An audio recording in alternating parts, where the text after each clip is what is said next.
تعالیٰ اسے بھی جنت عطا فرما دے۔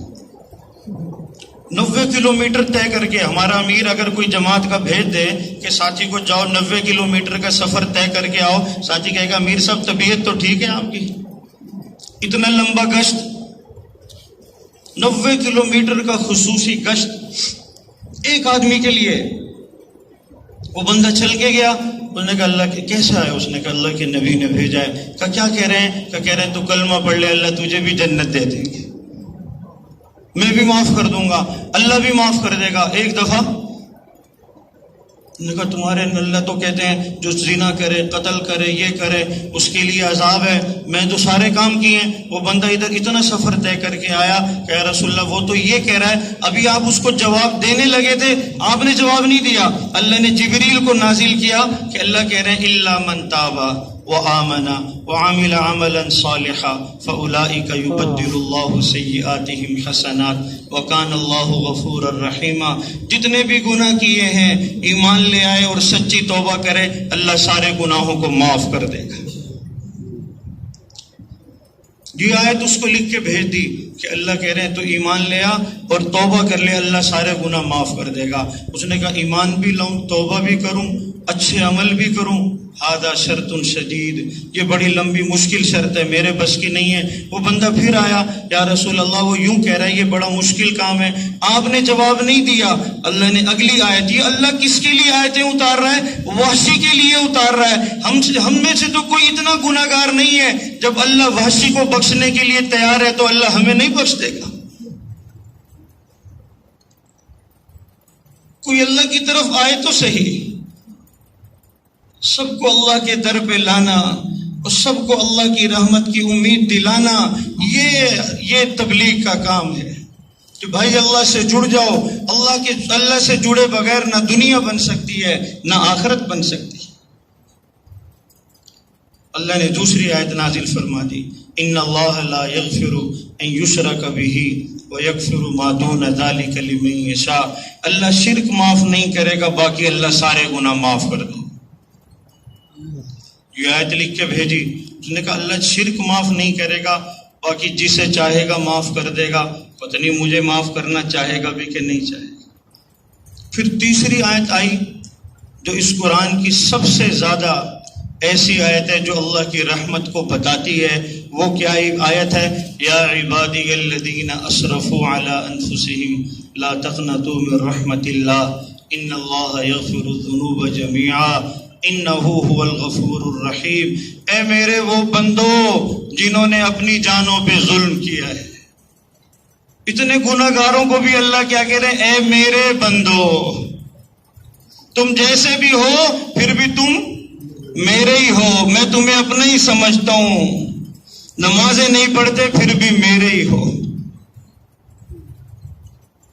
نافرمانی کرتے ہو پھر بھی میرے ہی ہو، میرے نبی کی سنتوں کو چھوڑتے ہو پھر بھی میرے ہی ہو۔ یا عبادی الذین اسرفوا علی انفسہم، جنہوں نے اپنی جانوں پہ ظلم کیا، لا تقنطوا من رحمت اللہ، اللہ کی رحمت سے مایوس نہ ہو جاؤ، ان اللہ یغفر الذنوب جميعا، اللہ سارے گناہوں کو معاف کرتا۔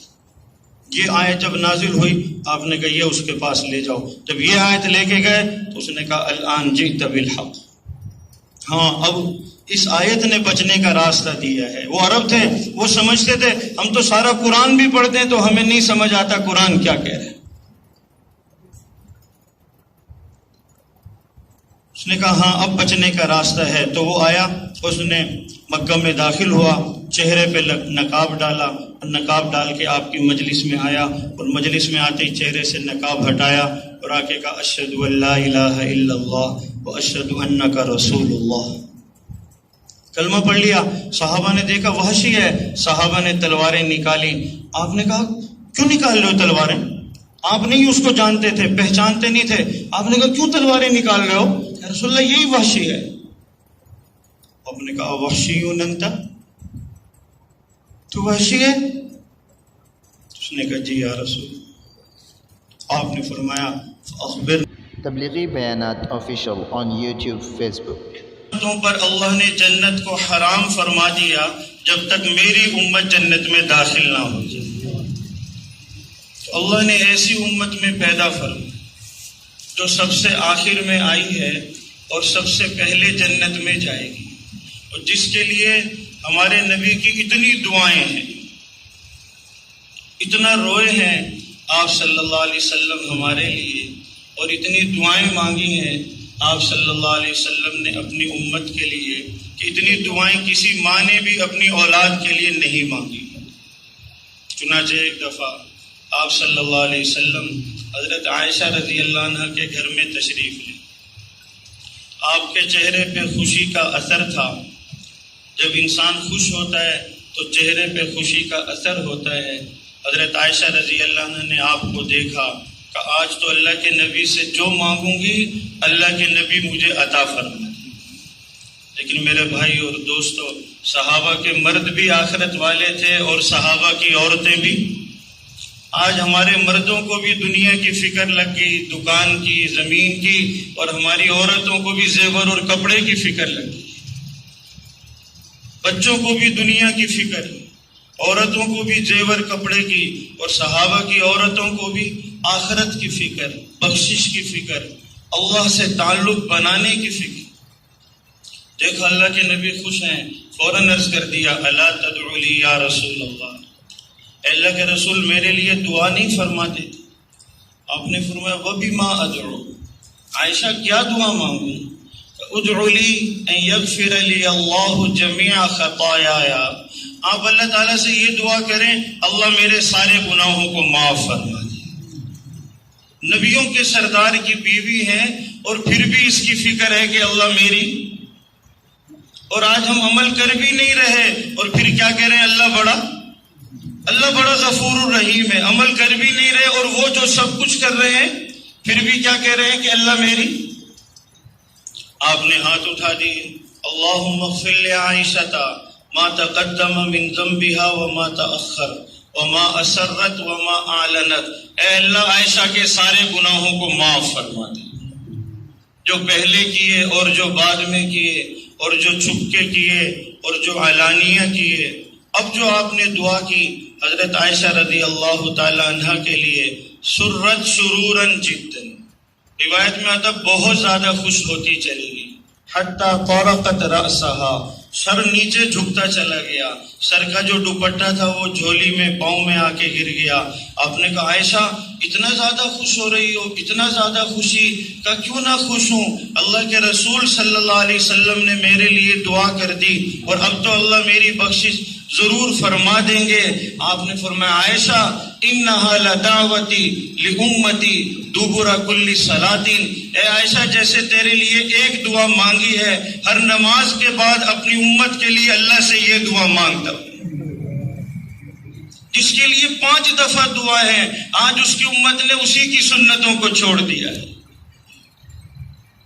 اسی کی زندگی کو چھوڑ دیا، غیروں کی زندگی کو اختیار کر رہے ہیں۔ سنت پہ چلتے ہوئے شرم آ رہی ہے اور غیروں کی زندگی کو اختیار کرتے ہوئے۔ ایسا نبی اللہ نے اس امت کو دیا، نبیوں کا سردار، ولد یتیمن، یتیم پیدا ہوا۔ حضرت آمنہ رضی اللہ عنہ فرماتی ہیں جب آپ صلی اللہ علیہ وسلم اس دنیا میں تشریف لائے اور ایک طرف کو جب میرے جسم سے نکلے ایک نور کے بادل نے آ کے ڈھانپ لیا اور آواز آئی طوفوا بہ مشارق الارض ومغاربہا لیعرفوا باسمہ ونعتہ وصورتہ، اس بچے کو لے جاؤ اور مشرق اور مغرب کا اور شمال اور جنوب کا چکر لگاؤ تاکہ ساری کائنات کے لوگ اور ذرہ ذرہ پہچان لے کہ ساری کائنات کا سردار آ گیا ہے۔ پتھر بھی پہچانتے تھے لیکن آج امت اپنے نبی کو نہیں پہچانتی، سر پہ ٹوپی رکھتے ہوئے بھی شرم آ رہی ہے۔ درخت کے پاس سے گزرتے تھے وہ بھی کہتا تھا السلام علیکہ یا رسول اللہ، ڈھیلے کے پاس سے گزرتے تھے وہ بھی کہتا تھا السلام علیکہ یا رسول اللہ۔ ڈھیلا بھی پہچان رہا ہے لیکن آج امت اپنے نبی کو نہیں پہچان رہی۔ کہہ رہے سنت سے کیا فرق پڑتا ہے، فرض تو کر لیا تو کر لیا، فرض تو وہ ہے جس کو چھوڑ نہیں سکتے اور سنت وہ ہے جس کو ولد یتیمن، ساری کائنات کا نبی یتیم پیدا ہوا۔ آپ نے اپنے والد کو بھی نہیں دیکھا، تاکہ سارے عالم کے انسانوں کو پتہ چلے کہ مال کی ضرورت نہیں ہے ساری دنیا میں دین کو پھیلانے کے لیے. یتیم بچہ بھی ساری انسانیت کا نبی بن سکتا ہے. تنگی میں زندگی گزاری، شروع سے ہی پریشانیاں. اس زمانے میں ترتیب یہ ہوتی تھی کہ جب کوئی بچہ پیدا ہوتا تھا تو دیہات سے عورتیں آتی تھیں، دائیاں آ کے اس کو دودھ پلاتی تھی، کیونکہ دیہات کی آب و ہوا اچھی ہوتی ہے، غذا بھی خالص ہوتی ہے، پانی بھی تازہ ہوتا ہے، اس لیے اس عورت کے دودھ سے بچے کو زیادہ اچھی نشو نما ہوگی. 10 عورتیں آئیں اور سب نے آ کے گود میں لیا. بچہ تو بڑا پیارا ہے، اس کے والد صاحب کیا کرتے ہیں تاکہ یہ پوچھیں تاکہ اجرت زیادہ ملے کہ والد صاحب تو فوت ہو گئے. 10 کی 10 نے نیچے رکھ دیا اور چھوڑ کے جانے لگیں. حضرت حلیمہ رضی اللہ عنہ کے خاوند نے کہا ارے حلیمہ خالی گود نہیں چلتے، اس یتیم لال کو ہی گود میں لیتے ہیں. جیسے ہی آپ صلی اللہ علیہ وسلم کو گود میں لیا اللہ نے برکتوں کی برسات کر دی. وہ اونٹنی جو سب سے آخر میں پہنچ رہی وہ اونٹنی سب سے پہلے جا رہی ہے. ارے حلیمہ کیا بات ہے، سواری بدل گئی؟ کہ نہیں میری سہیلیوں، سواری تو وہی ہے، اب سوار بدل گیا ہے. آج اسی کی طریقوں کو چھوڑ دیا ہے، آج اسی کی زندگی کو چھوڑ دیا، اسی کے لباس کو چھوڑ دیا. اس سے بڑا بھی کوئی نقصان ہوگا. بکریوں میں برکت، دودھ میں برکت، گھاس میں برکت، اتنی برکتیں اللہ پاک نے دی، اتنا دیا کہ گھر برکتوں سے بھر گیا. مولانا عبدالرحمان صاحب مدظلہ فرما رہے تھے جو آپ صلی اللہ علیہ وسلم کی محنت کو گلے لگائیں گے اور آپ کی زندگی کو گلے لگائیں گے اور آپ والے اعمال کو گھر میں کریں گے، اس گھر میں بھی اللہ کی رحمتیں اور برکتیں ایسے نازل ہوں گی جیسے حضرت حلیمہ رضی اللہ عنہ کے گھر میں نازل ہوئی. پھر آپ 6 سال کے ہوئے، آپ کی والدہ نے اجازت مانگی آپ کے دادا سے کہ میں اپنے خاوند کی قبر پہ جانا چاہتا ہوں. انہوں نے اجازت دے دی. مکہ سے مدینہ تشریف لے گئی، مدینہ سے واپس آئیں. 150 کلومیٹر پہ بدر ہے، آگے 100 کلومیٹر پہ ابوا ایک جگہ ہے. وہاں اللہ نے ارادہ کیا کہ اپنے حبیب کی والدہ کی روح کو قبض کرنا ہے. مکہ میں لے لیتے وہاں بھی سنبھالنے والے، مدینہ میں لے لیتے وہاں بھی سنبھالنے والے، لیکن ایسی جگہ لینے کا ارادہ کیا جہاں میرے نبی کے آنسو پوچھنے والا بھی کوئی نہیں تھا. اور ایسی طبیعت خراب ہوئی آمنہ رضی اللہ عنہ کی، اور ایسے پتھر سے ٹیک لگائی اور آخری نظر اپنے بیٹے اور لال کو دیکھا اور فرمایا کل حی میت و کل جدید بال. بیٹا ہر زندہ ضرور فوت ہوگا، ضرور مرے گا، اور ہر نیا ایک دن ضرور پرانا ہوگا. اور یہ کہہ کے اپنی روح اللہ کے حوالے کر دی اور آپ صلی اللہ علیہ وسلم اپنی ماں کی سینے سے لگ کے رو رہے ہیں. قیامت تک کی امت کو پیغام دے رہے ہیں کہ میں بھی اپنی ماں کی سینے سے لگ کے رویا ہوں، اپنی اولادوں کی وجہ سے میری محنت کو نہ چھوڑ دینا. کہاں جائیں، کیسے جائیں تبلیغ میں؟ کہاں لکھا ہوا ہے بچوں کو چھوڑ کے جانا؟ چھوٹے بچوں کو چھوڑ کے جانا کہاں لکھا ہوا ہے؟ کاش اپنے نبی کی زندگی پڑھتے تو پتہ چلتا وہاں یہی لکھا ہوا. کیسے قبر کھودی ہوگی ایک عورت نے، وہ پتھریلی جگہ وہاں پہ، اور سخت زمین، ارد گرد کے بدوؤں کو، دیہاتیوں کو بلایا ہوگا اور قبر کو کھودی اور اس کے اندر آپ کی والدہ کو دفن کیا. اور ہاتھ پکڑ کے ام ایمن چلیں. ابھی اور پریشان تھی کہ جا کے دادا کو جواب کیا دوں گی کہ ماں ان کی کہاں رہ گئی. ابھی تھوڑی دور گئی تھی کہ آپ صلی اللہ علیہ وسلم نے ہاتھ چھڑایا اور تیزی سے پیچھے کی طرف بھاگے. وہ پریشان ہو گئیں، پتہ نہیں کہاں نکل گئے. ڈھونڈتے جب آئیں تو دیکھا آپ صلی اللہ علیہ وسلم اپنی ماں کی قبر پہ ہاتھ پھیلا کے رو رہے تھے، اور قبر کی مٹی آپ کے آنسوؤں سے تر ہو گئی تھی. اور تمہیں پتہ ہے ہمارے نبی اس وقت کیا کہہ رہے تھے؟ آج یہ امت خبریں سننے میں لگی ہوئی ہے، کاش اپنے نبی کی خبریں تو سنتے. اخبار اٹھتے ہی اخبار پڑھ رہے ہیں، کاش اپنے نبی کی سچی زندگی تو پڑھتے.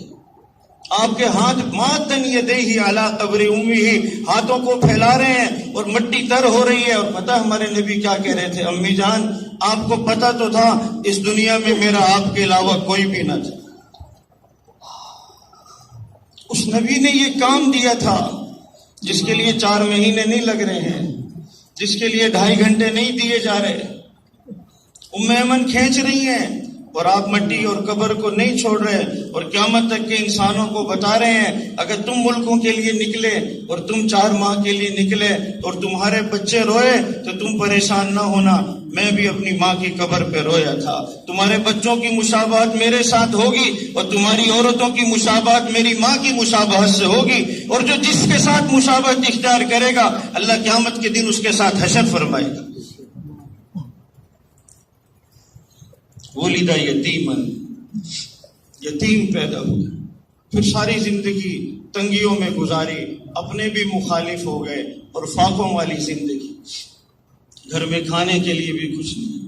حضرت ابوبکر صدیق رضی اللہ تعالیٰ عنہ بھوک کی حالت میں گھر سے نکلے، آگے گئے تو حضرت عمر ملے. عمر اس گرمی میں کہاں کہ گھر میں کھانے کے لیے کچھ نہیں ہے. دونوں آگے چلے گئے، آگے حضرت محمد صلی اللہ علیہ وسلم، فدا کا ابی و امی یا رسول اللہ، یا رسول اللہ ہمارے ماں باپ آپ پہ قربان ہو. صحابہ بات بعد میں کرتے تھے، پہلے یہ جملہ کہتے تھے یا رسول اللہ ہمارے ماں باپ آپ پہ قربان ہو. آپ اس گرمی میں آپ صلی اللہ علیہ وسلم نے فرمایا جس بھوک نے تمہیں گھروں سے نکالا اس بھوک نے آج مجھے بھی گھر سے نکال دیا ہے. تینوں گئے حضرت ابو ایوب انصاری رضی اللہ تعالیٰ عنہ کے گھر. ان کی بیوی خوش ہو گئی، کیا کہنے لگی؟ اللہ کی قسم آج روئے زمین پہ ان سے افضل مہمان کوئی نہیں ہے اور روئے زمین پہ ہم سے افضل میزبان کوئی نہیں ہے. جلدی سے کھجور لے کے آئے، پانی لے کر آئے اور بکری کا بچہ تھا وہ ذبح کیا اور ایسے کھانا تیار کیا اور گوشت وغیرہ بنا کے لا کے اور آپ کے سامنے رکھا. کتنے دن کی بھوک تھی، جس بھوک میں کبھی ہم بھی بھوک میں گھر سے نکلے ہیں. کتنے دن کی بھوک، کتنے دن کی تنگی. آپ نے روٹی اٹھائی اور گوشت کا ٹکڑا اٹھایا، آپ نے کہا اذهبوا به الى فاطمہ، جاؤ یہ ٹکڑا میری فاطمہ کو دے کر آؤ، اس نے بھی کئی دنوں سے کچھ نہیں کھایا ہے. ایسے ہی امت بنی تھی، ایسے اس امت کو کام پہ ڈالا تھا کہ تم اپنی زندگیوں کو دیکھ کے، اپنے گھروں کو دیکھ کے نہیں چلو گے بلکہ میرے دین کو دیکھ کے چلو گے. اخرجت للناس کی ایک تفسیر یہ ہے کہ یہ سارے عالم میں جائے گی، اور ایک تفسیر یہ ہے کہ یہ سارے عالم کو دیکھ کے چلے گی. تنگیوں میں زندگی، فاقوں کے اندر زندگی گزاری. ایک دفعہ حضرت ابو ہریرہ رضی اللہ تعالیٰ عنہ تشریف لائے. آپ صلی اللہ علیہ وسلم بیٹھ کے نماز پڑھ رہے ہیں. دیکھا انہوں نے اللہ کے نبی بیٹھ کے نماز پڑھ رہے ہیں. یا رسول اللہ آپ نے فرمایا تھا کہ انسان جب کھڑے ہو کے نفل پڑھے تو زیادہ اجر ملتا ہے اور بیٹھ کے نفل پڑھے تو تھوڑا اجر ملتا ہے. وَأَنْتَ أَسْبَقُنَا بِالْخَيْرَاتِ، آپ تو اجر کے کاموں کو زیادہ بڑھ کے کرتے ہیں، آج آپ بیٹھ کے نماز پڑھ رہے ہیں. آپ نے فرمایا الجوع یا ابا ہریرہ، ابو ہریرہ بھوک کی وجہ سے کھڑے ہونے کی ہمت نہیں ہے.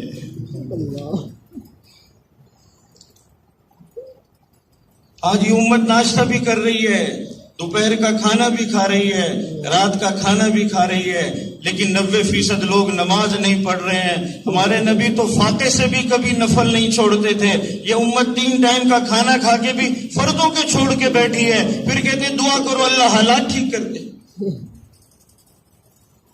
جس امت کا 90% اللہ کے آگے جھکتا نہ ہو ان کے حالات کون ٹھیک کرے گا؟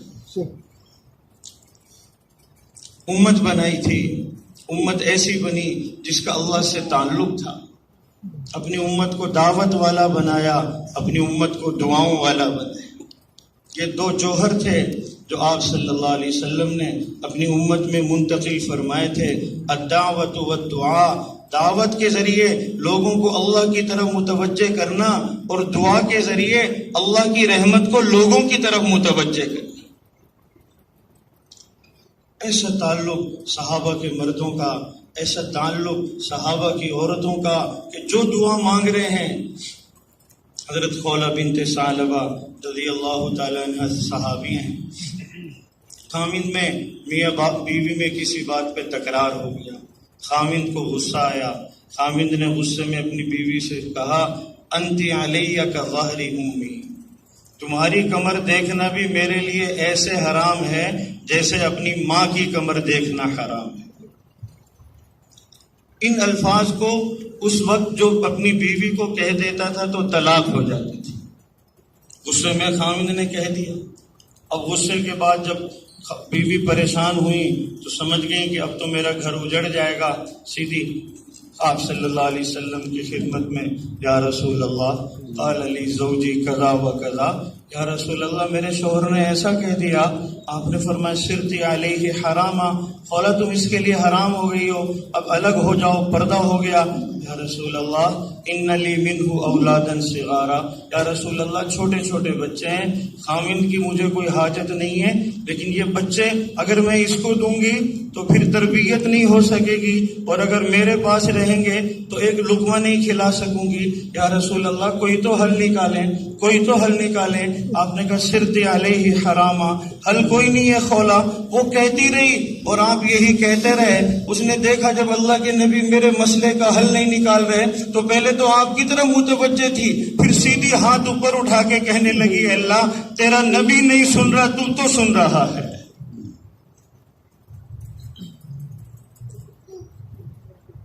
اے اللہ فلاں کو سناؤ، فلاں ہمارے حالات ٹھیک کرے، فلانے کے پاس جاؤ وہ حالات ٹھیک کرے گا۔ کسی کی عقل میں یہ نہیں آ رہا اللہ کو سناؤ، اللہ مسائل حل کریں گے، اللہ حل کریں گے، اور حضرت محمد صلی اللہ علیہ وسلم والی زندگی پہ کریں گے، اور اللہ حل کریں گے، اور حضرت محمد صلی اللہ علیہ وسلم کی محنت پہ حل کریں گے، اور ان دو چیزوں کے بغیر اللہ کی قسم کبھی نہیں مسئلے حل ہو سکے۔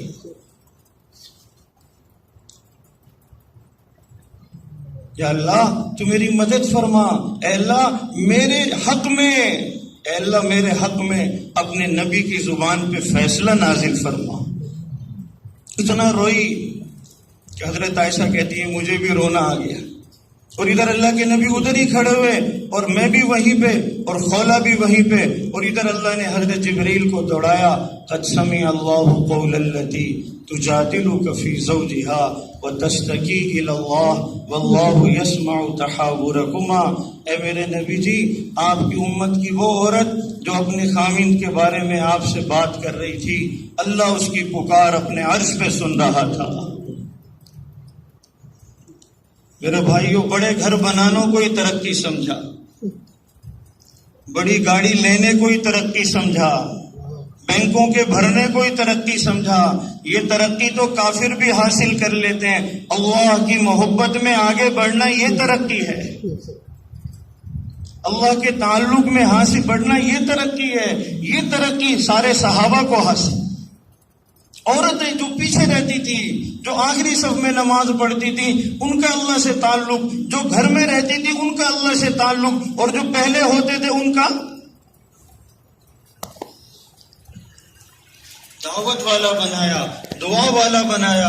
اللہ نے نیا حکم نازل فرما دیا کہ نہیں میری خولا کا اللہ میرے سے اتنا تعلق ہے، اور اس کی دعا اتنی مجھے پسند آئی ہے کہ آج کے بعد طلاق نہیں ہوگی، زہار ہوگا، کفارہ ادا کر دے بیوی حلال ہو جائے گی۔ حضرت آپ علیہ السلام کا زمانہ گزر گیا، حضرت ابوبکر کا زمانہ آیا، وہ بھی گزر گیا، حضرت عمر کا زمانہ آیا۔ حضرت عمر رضی اللہ عنہ راستے میں تشریف لے جا رہے تھے، ایک عورت کھڑی تھی راستے میں، نے کہا عمر بات سننا حضرت عمر تشریف لے گئے، کان قریب کیا، سنتے رہے، کافی دیر بات کرتی رہی۔ جب اس کی بات ختم ہوئی پھر چل دیے، ساتھ والوں نے کہا امیر المومنین ایک عورت کی وجہ سے اتنا رکے رہے، راستے میں بات سن لی، مجلس میں بلوا لیتے، دربار میں بلا لیتے، راستے میں رک کے ایک عورت کے لیے کہ اللہ کے بندے تمہیں پتہ نہیں ہے یہ کون عورت ہے، یہ وہ خولا ہے جس کی بات اللہ نے بھی اپنے عرش پہ سنی ہے، عمر زمین پہ کیسے نہیں سنے گا۔ یہ تعلق مال سے نہیں حاصل ہوتا، یہ اعمال سے حاصل ہوتا، یہ زمینوں سے نہیں ملتا میرے بھائیوں، یہ اپنے دل کی محنت سے، اللہ کے راستے میں نکل کے ایمان یقین کی محنت سے، یہ محنت آپ صلی اللہ علیہ وسلم نے صحابہ پہ فرمائی اور اللہ سے تعلق. صحابی رضی اللہ تعالیٰ عنہ تشریف لے جا رہے ہیں، ڈاکو نے روک لیا راستے میں، ڈاکو نے روک لیا، سارا مال نکالو، قتل بھی کروں گا اور مال بھی سارا دے دو. کہ اچھا چلو مال لے لو، قتل نہ کرو. کہ نہیں، مال بھی لوں گا اور قتل بھی کروں گا. کہ اچھا ایسے کرو، ذرا مجھے نماز تو پڑھ لیں. اس نے کہا پڑھ لو. نماز پڑھی اور اللہ تعالیٰ سے دعا مانگی اور دعا میں فرمایا یا ارحم الراحمین، یا ارحم الراحمین. اس نے تلوار نکالی نیزہ مارنے کے لیے، جیسے ہی نیزہ قریب کیا آسمان سے آواز آئی لا تقتلہ، اس کو ہاتھ نہ لگانا. اس نے ڈر کے دیکھا اوپر، اسے کوئی نظر نہیں آیا. اس نے پھر نیزہ اٹھایا، اس نے پھر کہا یا ارحم الراحمین. پھر اوپر سے آواز آئی لا تقتلہ، اس کو ہاتھ نہ لگانا. اس نے پھر ڈر کے دیکھا، کوئی نظر نہ آیا. اس نے پھر نیزہ تانا، اس نے پھر کہا یا ارحم الراحمین. پھر ایک آسمان سے گھوڑ سوار آیا اور اس کے ہاتھ میں نیزہ تھا اور اس نے آ کے اس ڈاکو کو مارا. جیسے ہی لگا اس کے جسم میں آگ لگ گئی اور وہ جل کے ختم ہو گیا. وہ جانے لگا. اس نے کہا بتا تو کون ہے؟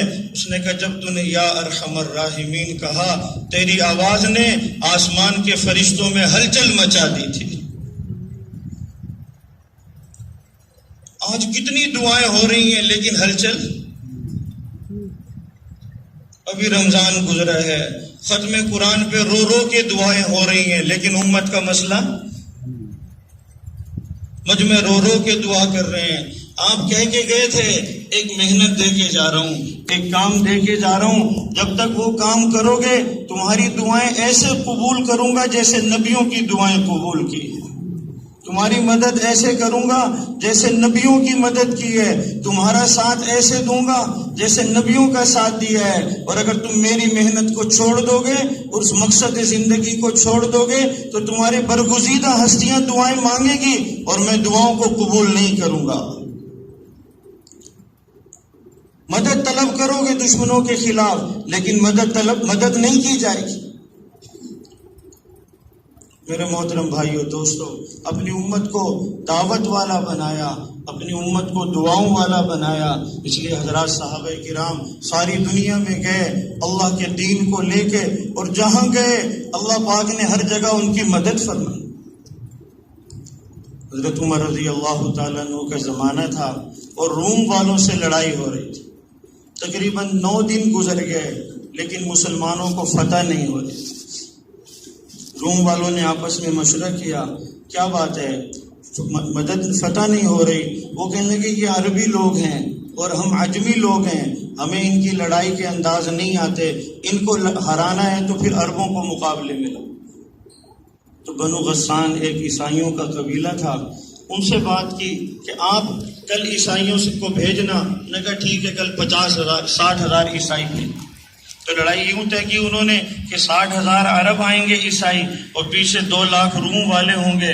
مسلمانوں نے جاسوسوں نے جا کے ابو عبیدہ بن جراح رضی اللہ عنہ کو بتایا کہ کل لڑائی اس طریقے پر ہوگی. امیر صاحب نے ساتھیوں سے مشورہ کیا. ہاں بتائیں کیسے لڑائی کریں، ہم کیسے لڑائی کریں؟ حضرت خالد رضی اللہ عنہ نے فرمایا رضی اللہ عنہ، امیر صاحب آپ 60 آدمی مجھے دے دیں، انشاءاللہ ہم یہ 60 آدمی 60,000 کے لیے کافی ہو جائیں گے. 60 آدمی. امیر صاحب نے کہا ٹھیک ہے. امیر صاحب نے کہا بھی ٹھیک ہے. انہیں بھی پتا تھا کہ میرے مامور کا اللہ سے تعلق ہے. کہا ٹھیک ہے خالد 60 آدمی لے لو. کہا امیر صاحب اپنی مرضی کے اٹھاؤں گا، یہ نہیں ادھر سے 60 آدمی کھڑے ہو گئے 5 نمبر سے تو ان کے پاس چلے جاؤ، یہ سامنے سے 60 آدمی اپنی مرضی کے اٹھاؤں گا. تو امیر صاحب نے کہا کیوں خالد اپنی مرضی کے کیوں؟ تو حضرت خالد رضی اللہ عنہ نے فرمایا اس لیے کہ اللہ کی قسم میں اس مجمع میں ایسے لوگوں کو جانتا ہوں کہ جب وہ دعا کے لیے ہاتھ اٹھاتے ہیں اللہ ان کے ہاتھوں کو خالی نہیں لوٹاتا ہے. 4 مہینے والے تو بہت ہو گئے، بہاولپور میں دعاؤں والے کتنے ہو گئے. ملکوں والے تو بہت ہو گئے، لیکن اتنے ایسے کتنے ہو گئے جن کے ہاتھوں کو اللہ 60 آدمی 60,000. ٹھیک ہے خالد، اٹھا لو، اٹھاؤ، نام لو. این زرار بن ازور، این زرار بن ازور. پہلا نمبر، زرار بن ازور کہاں ہے؟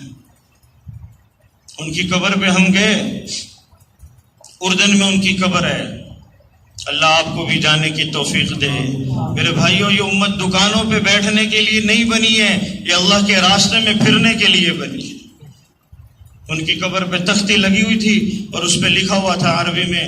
اس زمانے میں تیر تلواروں سے لڑائی ہوتی تھی اور وہ لوہے کی ٹوپی اور لوہے کا لباس پہن کے لوگ لڑتے تھے تاکہ تیر تلوار نہ لگیں. اور حضرت زرار بن ازور بغیر ٹوپی لوہے کی، بغیر لباس کے اور عام کپڑوں میں چلے جاتے اور دشمن کی صفوں میں گھس کے کاٹ کے رکھ دیتے کہ زرار کچھ لباس تو پہن لو کہ اللہ کی قسم جینے تھوڑی جا رہا ہوں، مرنے جا رہا ہوں. کچھ ایسے لوگ پیدا ہو جائیں جن کا مقصد اللہ ہو، جن کا جینے کا پروگرام نہ ہو. آج ہمارے سارے پروگرام ایسا لینڈر بناؤ جو 100 سال تک چلے، ایسا پلازا بناؤ کہ میں مر بھی جاؤں تو میری اولاد کو مال ملتا رہے. یہ امت دنیا کے سامنے رکھ کے نہیں، الذی خلق الموت والحیات. حیات پہلے ہوتی ہے، موت بعد میں ہوتی ہے. اللہ تعالیٰ آیت ظاہری ترتیب یہ تھی، اللہ یوں فرماتے الذی خلق الحیات والموت. اللہ نے موت کو پہلے ذکر کیا ہے کہ یہ امت حیات کو دیکھ کے نہیں چلے گی، موت کو دیکھ کے چلے گی. اور آج ہم کس کو دیکھ کے چل رہے ہیں؟ حیات کے لیے 60 سال لگائے اور آخرت کے لیے، موت کے لیے 4 مہینے کا وقت. 60 سال نوکری کر کے 59ویں سال پریشان ہے، ریٹائرمنٹ کے بعد کام کیا شروع کرنا ہے. سوچ رہا ہوں یہ پیسہ لگاؤں کہاں.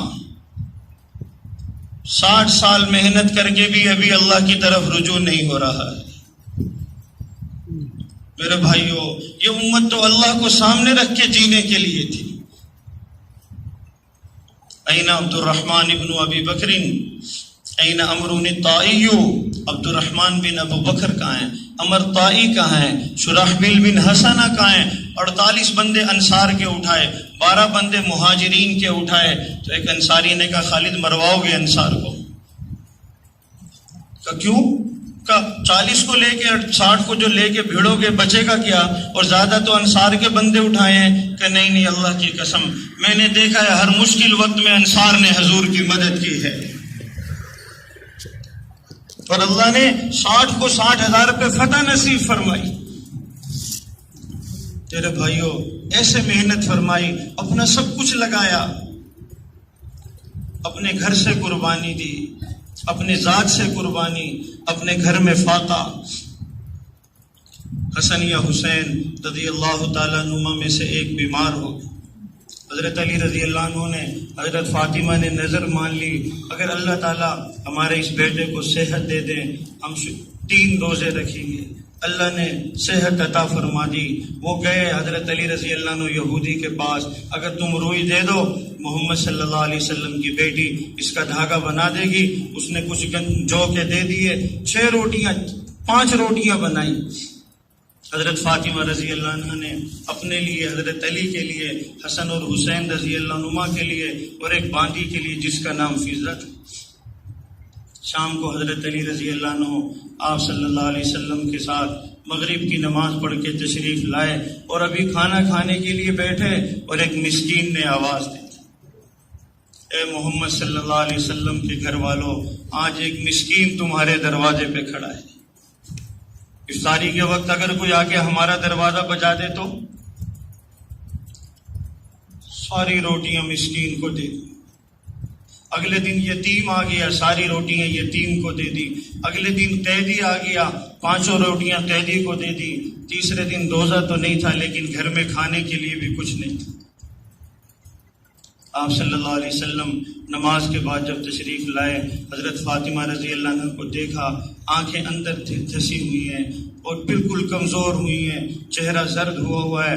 آپ صلی اللہ علیہ وسلم نے ہاتھ پھیلائے۔ حضرت فاطمہ، بیٹی جب ماں کے سینے سے لگتی ہے باپ کے تو پھر رو پڑتی ہے،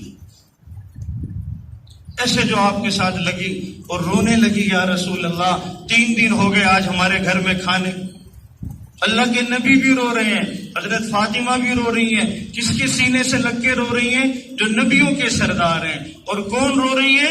جو جنت کی عورتوں کی سردار ہے۔ اور کون فاقے سے ہیں؟ جو جنت کے جوانوں کے سردار ہیں، کہ یہ امت مجھے اور میرے گھر کو دیکھ کے چلے گی، یہ سارے عالم کو دیکھے گی، اپنی ضروریات کو نہیں دیکھے گی۔ میرے عزیز بھائیو دوستو، اپنا سب کچھ لگایا، پھر یہ امت تیار کی، اپنے گھر میں فاقے، اپنے گھر میں تنگی۔ احد کی لڑائی ہوئی، احد کی لڑائی ہوئی، انہوں نے گڑھا کھودا آپ صلی اللہ علیہ وسلم کے لیے، اس میں نوکیلے پتھر رکھے اور اس کو گھاس سے ڈھانپ دیا کہ آپ صلی اللہ علیہ وسلم کو لائیں گے اور بہانے سے اس کے اندر گرا دیں گے۔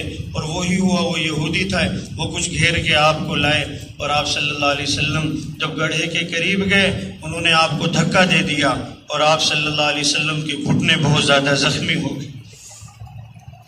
جس دین کے لیے آج 4 مہینے نہیں لگائے جا رہے، چلہ نہیں لگایا جا رہا، سروزہ نہیں لگایا جا رہا، اللہ کے نبی کا خون کا ایک قطرہ اس ساری کائنات سے زیادہ قیمتی ہے۔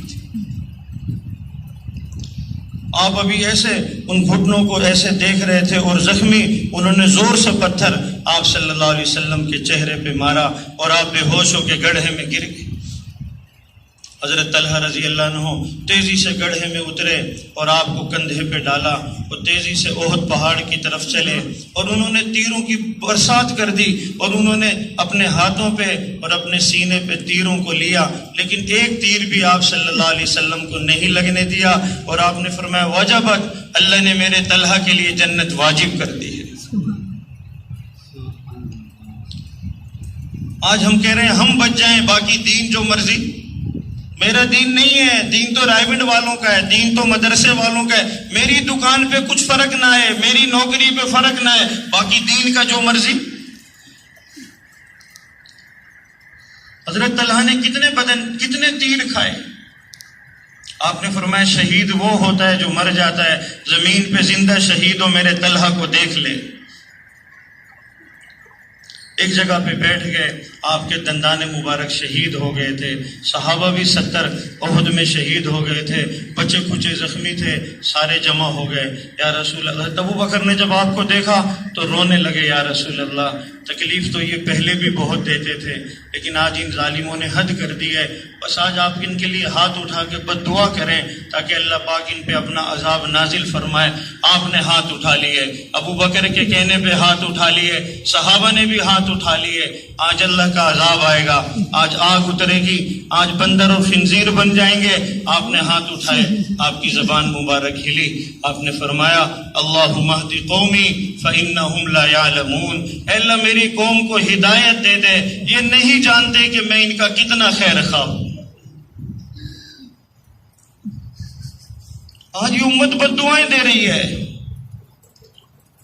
حکومت کو بد دعائیں دے رہی ہے، کوئی کس کو بد دعائیں دے رہا ہے، اور ہمارا نبی بد دعاؤں والا نہیں تھا، ہمارا نبی تو دعاؤں والا تھا۔ لڑائی ختم ہو گئی، سارے زخمی سامنے آ گئے، سب کو جمع کیا، دیکھا، سارے ساتھیوں کو دیکھو، سب کو دیکھتے رہے، حمزہ نظر نہیں آ رہے، میرے چچا حمزہ نظر نہیں آ رہے۔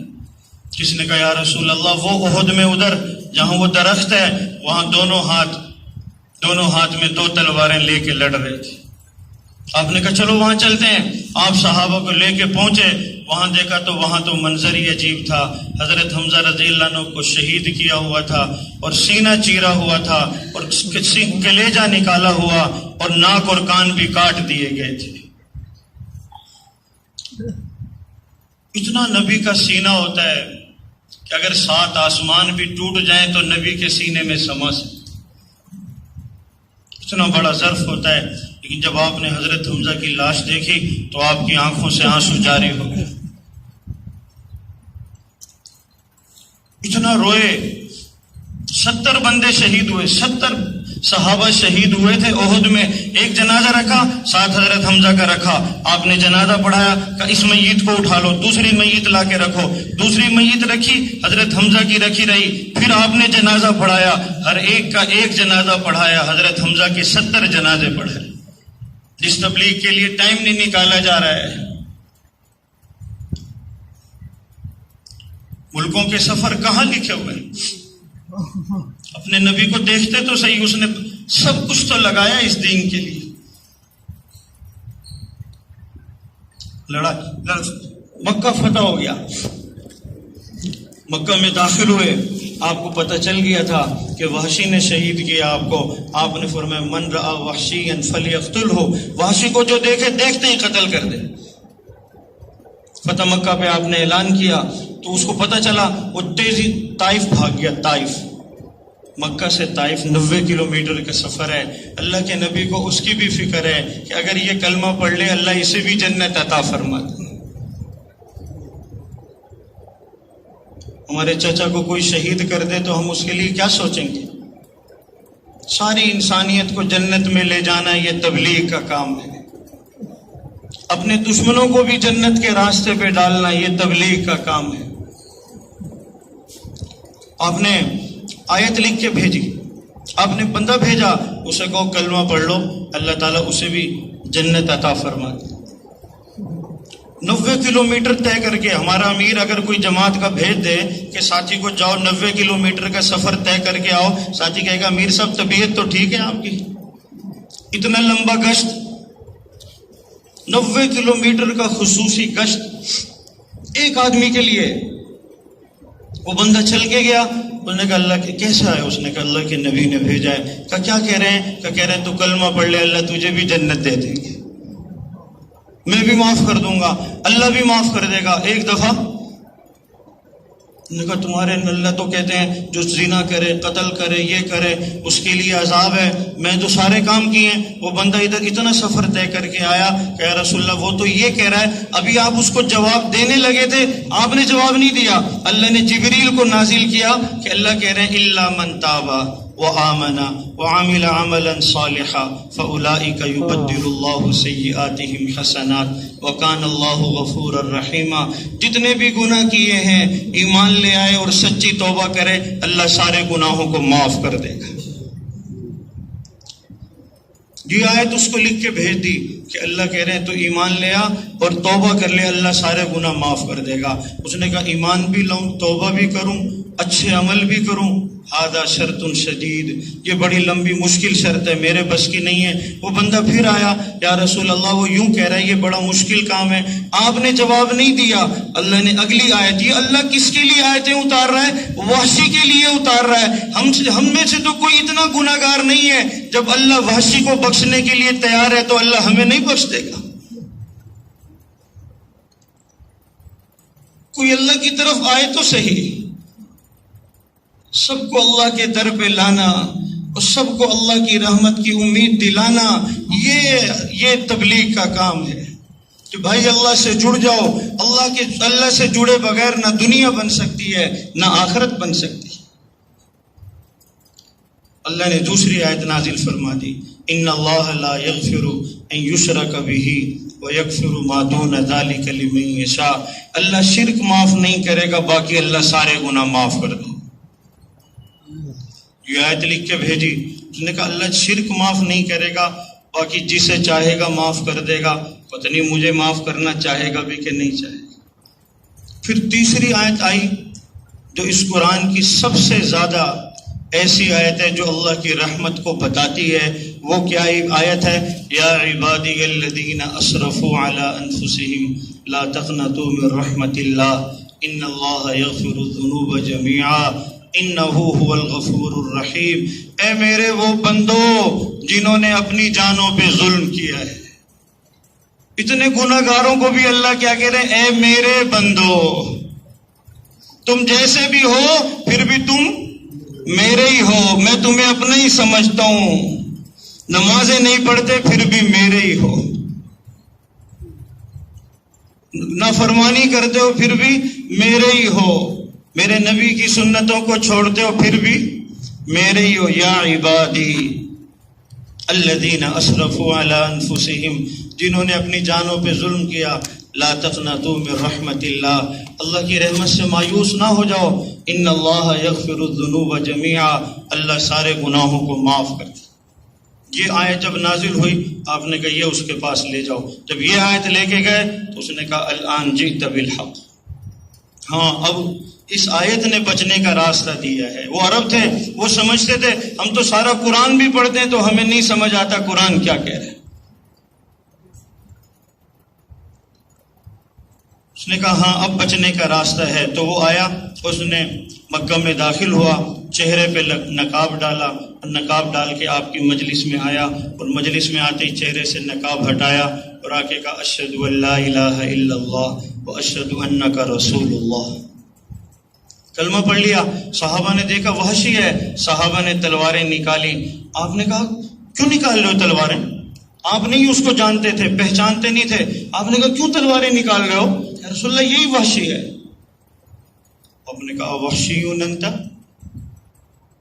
تو وحشی ہے؟ اس نے کہا جی یا رسول اللہ.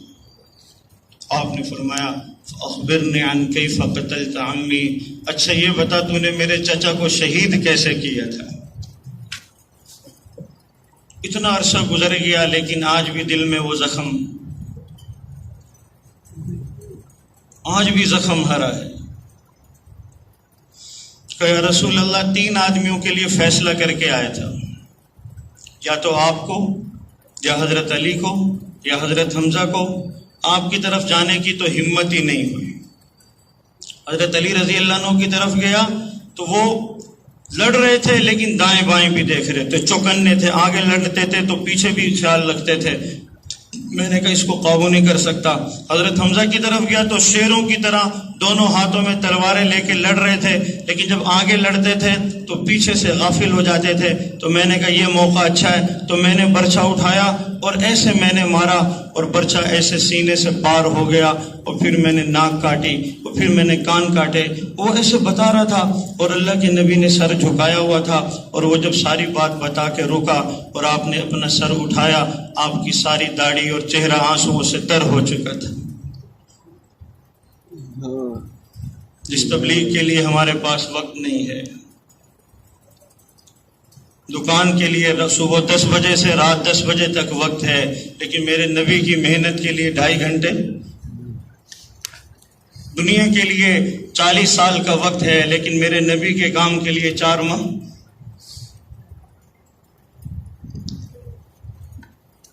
اس میں علماء بیٹھے، سب سے افضل جگہ کا مکہ اور مدینہ، سب سے افضل مقام کا بیت اللہ اور روضہ رسول کا، ان دونوں میں سے افضل یہ بیت اللہ ہے، یہ روضہ ہے، یہ اللہ کا گھر ہے، یہ میرے نبی کا روضہ ہے. یہاں اللہ کی نسبت، یہاں میرے نبی کی. پھر سب نے اکٹھے ہو کے فیصلہ کیا یہ بیت اللہ بہت اونچا ہے، لیکن یہ روضہ جس میں آپ صلی اللہ علیہ وسلم آرام فرما رہے ہیں اور قبر میں ہیں، اور قبر میں زمین پر آپ موجود ہیں، زمین کی وہ مٹی جو آپ صلی اللہ علیہ وسلم کے مبارک جسم کو لگ رہی ہے، وہ مٹی بھی بیت اللہ سے قیمتی ہے. وہ مٹی قیمتی ہے، وہ جسم کتنا قیمتی ہوگا، وہ آنسو کتنے ہوں گے، اور جن سے داڑھی تر ہو گئی وہ آنسو. وہی حق. اللہ تیرا بھلا کرے، بس اللہ تیرا بھلا کرے، اللہ تجھ پہ رحم کرے. تو بھی میرا صحابی بن کے جنت کے راستے پہ آ گیا. بس ذرا اتنی مہربانی کیا کر، جب تو میرے سامنے بیٹھا کرنا میری مجلس میں تو پیچھے بیٹھا کر، جب تو آگے بیٹھتا ہے نا تو مجھے میرا چچا یاد آ جاتا ہے، جسے سامنے بٹھانا بھی برداشت نہیں ہے، اس کو بھی رضی اللہ تعالیٰ عنہ. اس رخ پہ اپنی امت کو ڈالا. یہ وہ وقت تھا جب یہ امت اس محنت کو لے کے چل رہی تھی، اور آپ نے اپنا سب کچھ لگایا اور صحابہ کا سب کچھ لگوایا. صحابہ نے آپ کی طرح اپنی جان بھی ساری، اپنا مال بھی سالا. جیسے آج ہماری دنیا پہ جان لگ رہی ہے، صحابہ کا ساری جان، سارا مال اللہ کے دین پہ. تبوک کا موقع آیا، آپ صلی اللہ علیہ وسلم نے صحابہ کو جمع فرمایا کہ آج اللہ کے دین کے لیے خرچ کرو. سارے صحابہ انتظار میں رہتے تھے کب تقاضا آئے اور ہم آگے سے آگے بڑھ کے حضرت ابو بکر حضرت عمر رضی اللہ عنہ اتنا آگے بڑھتے تھے ایک دوسرے سے. حضرت عمر رضی اللہ تعالیٰ عنہ 40ویں نمبر پہ مسلمان ہوئے اور اتنا زور لگایا کہ پہلے نمبر دوسرے پہ آ گئے لیکن آگے نہیں بڑھ سکے. آگے حضرت ابو بکر رضی اللہ تعالیٰ آپ نے کہا خرچ کرو. حضرت عمر رضی اللہ تعالیٰ عنہ اپنے گھر کا آدھا سامان لے کر آ گئے اور حضرت ابو بکر رضی اللہ عنہ تھا تو تھوڑا لیکن اپنے گھر کا سارا ہی سامان لے کر ہر ایک آ رہا تھا اور اپنے اپنے جو ڈھیر تھا جو سامان تھا وہ لا کے رکھ رہا تھا. اور جب سب نے لا کے رکھا اور آپ صلی اللہ علیہ وسلم پوچھ رہے تھے ہاں بھائی تم کیا لائے, بھائی تم کیا لائے. حضرت عمر وہ سوچ رہے تھے اگر اللہ کے نبی اب مجھ سے پوچھیں گے تو آج میرا نمبر آگے ہو جائے گا. لیکن آپ نے سوال کا انداز بدلا اور آپ نے فرمایا یا عمر ماذا ترکت فی البیت, یہ بتاؤ عمر گھر میں کیا چھوڑ کر آئے. حضرت عمر سمجھ گئے کہ ابو بکر سے آگے میں نہیں بڑھ سکتا. کہا جی نصف المال, آدھا چھوڑ آیا. آپ نے فرمایا یا ابا بکرین ماذا ترکت فی البیت, اے ابو بکر آپ نے اپنے گھر میں کیا چھوڑا. کہا جی ما ترکت فی بیتی الا اللہ ورسولہ, میں تو اپنے گھر میں اللہ اور اس کا رسول ہی چھوڑ آیا. اور ادھر سب کچھ لگا رہے تھے اور ادھر حضرت جبریل علیہ السلام آ گئے. ان اللہ یسلم علی ابی بکرین, اے اللہ کے رسول اللہ ابو بکر کو سلام کہہ رہے ہیں. ایسی محنت جس کے کرنے والوں پہ اللہ کا سلام آئے, اگر ہم اس کی بھی قدر نہ کریں تو کتنے بڑے نقصان کی بات ہے. اور اللہ کہہ رہے ہیں قد رضیت عنہ ابو انی راضٍ, میں ابو بکر سے راضی ہو گیا. کیا ابو بکر بھی ہم سے راضی ہیں؟ آپ نے کہا ابو بکر اللہ سلام کہہ رہے ہیں اور اللہ کہہ رہے ہیں کہ آپ راضی ہیں. کہ اگر میں راضی نہیں ہوں گا تو پھر کب راضی ہوں گا جب اللہ مجھ پہ سلام بھیج دے. اور آخری وقت آیا اور ابو بکر نے حضرت عمر کو علی کو بلایا, علی ان ہاتھوں سے مجھے غسل دینا جن ہاتھوں سے تم نے محمد مصطفیٰ کو غسل دیا تھا. آج پتہ چلے گا کامیاب کون ہے. 60 سال تبلیغ میں کھپانے والے اور 60 سال نوکریوں پہ کھپانے والے موت میں برابر نہیں ہوں گے. زندگیاں دینے والے اور دکانوں پہ جان مارنے والے, آج پتہ چلے گا. موت کامیابی کا اعلان بن کے آئے گی. آج وقت ہے, آج ملکوں کے سفر کر سکتے ہیں, آج اللہ پہ جان لگا سکتے ہیں. احمد پور میں ایک ساتھی کو ملکوں کے لیے تیار کر رہے تھے. وہ کہہ رہا تھا میرے پاس ڈرافٹ نہیں ہے. وہ دروازے پہ کھڑے اسے ترغیب دے رہے تھے.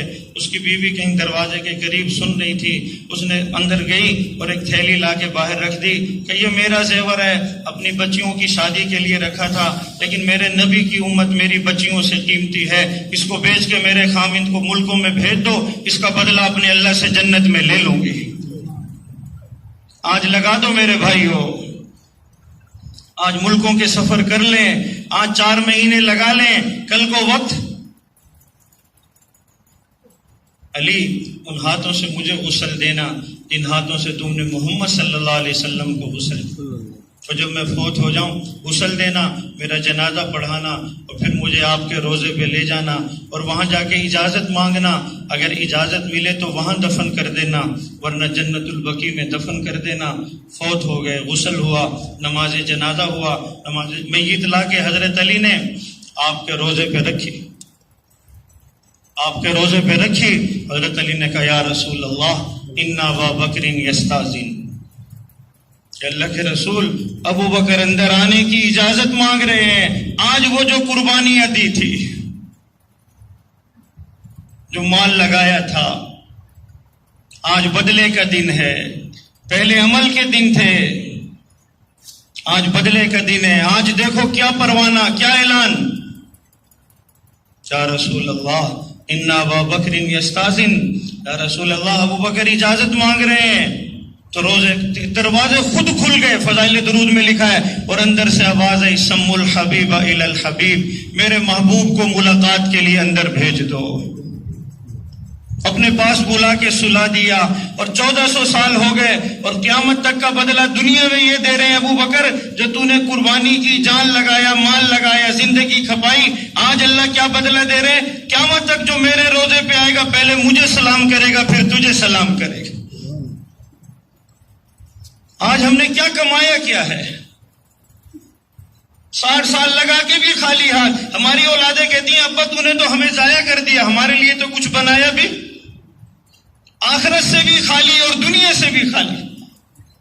نہ اللہ راضی نہ گھر والے راضی. صحابہ نے اللہ کو راضی کیا, اللہ نے دنیا بھی دے دی. میرے بھائیوں, زندگی کا فیصلہ کر رہے ہیں. حضرات صحابہ کرام اللہ کے دین کو لے کر نکلے, اپنے گھروں کو نہیں دیکھا. آج وقت ہے, آج 4 مہینے لگا سکتے ہیں, آج 4 مہینے لگا سکتے ہیں, ملکوں کے سفر کر سکتے ہیں, چلہ لگا سکتے ہیں, امریکہ افریقہ میں پھر سکتے ہیں. یہ امت تو اس لیے تھی کہ یہ سارے عالم کو دیکھ کے چلے گی. فرانس میں ایک لڑکی اور پریشان ہے, ہمارے ساتھ جاپان کا ساتھی تھا, کہتا مولانا ہر سال 36,000 آدمی جاپان میں خودکشی کرتے ہیں. آج مسلمانوں نے اپنی بیٹی کو دیکھ کے زندگی گزاری, امت کی بیٹیوں کو. اور ہمارے نبی صلی اللہ علیہ وسلم نے فاطمہ کو دیکھ کے نہیں چلے تھے, ساری انسانیت کو دیکھ کے چلے.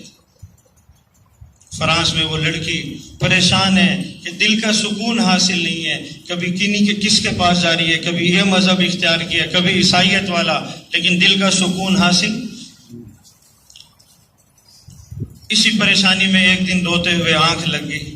خواب میں دیکھا ایک نورانی چہرے والے بزرگ ہیں اور ایسا نور والا چمکتا چہرہ ہے کہ بیٹی کیوں پریشان, سمجھ نہیں آ رہی ہے زندگی کیسے گزاروں, راستہ کون سا اختیار کروں. کہ بیٹی مسلمان ہو جاؤ, اسلام والا راستہ اختیار کرو. کہ اچھا آپ کون ہیں؟ کہ میں مسلمانوں کا نبی حضرت محمد صلی اللہ علیہ وسلم.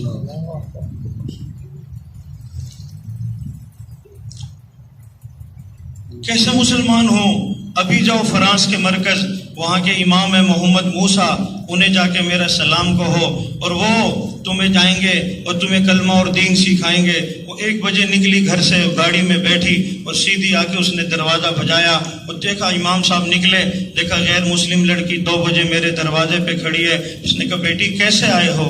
اس نے کہا آئی نہیں ہوں, مجھے کسی نے بھیجا ہے.